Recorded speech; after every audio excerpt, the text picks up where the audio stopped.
একটা ছোট্ট গল্প বলি। একদিন এক মিষ্টির দোকানদার, তার ইচ্ছা হলো প্রত্যেকটা কাস্টমারকে সে তার দোকানের মিষ্টি ফ্রিতে খাওয়াবে। যেমন কথা তেমন কাজ, ফ্রিতে খাওয়াচ্ছে। কিন্তু তার একটাই শর্ত ছিল, যারা ফ্রিতে মিষ্টি খাবে তাদের একটা চিরকুটে তার দোকানের কোন মিষ্টিটা খারাপ সেটা লিখে যেতে হবে। কাস্টমারও লিখে দিচ্ছে। এবার দিন শেষে মিষ্টির দোকানদার সেই চিরকুটগুলো নিয়ে বাড়িতে যখন বসছে, সে দেখছে তার দোকানের প্রত্যেকটা মিষ্টি কোনো না কোনো কাস্টমার খারাপ লিখেছে চিরকুটে।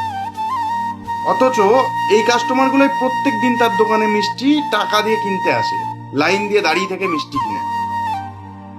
অর্থাৎ এই ভিডিওটা থেকে আমরা এটাই শিক্ষা পাচ্ছি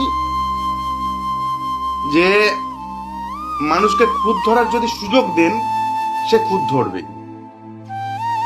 তাই নিজেকে নিজের মতো এগিয়ে চলতে হবে। কে কি বললো, কে কি করলো, তাতে কোনো যায় আসে না। মানুষের খুঁত ধরার ইচ্ছা হলে সে খুঁত ধরবে, এটাই বাস্তব।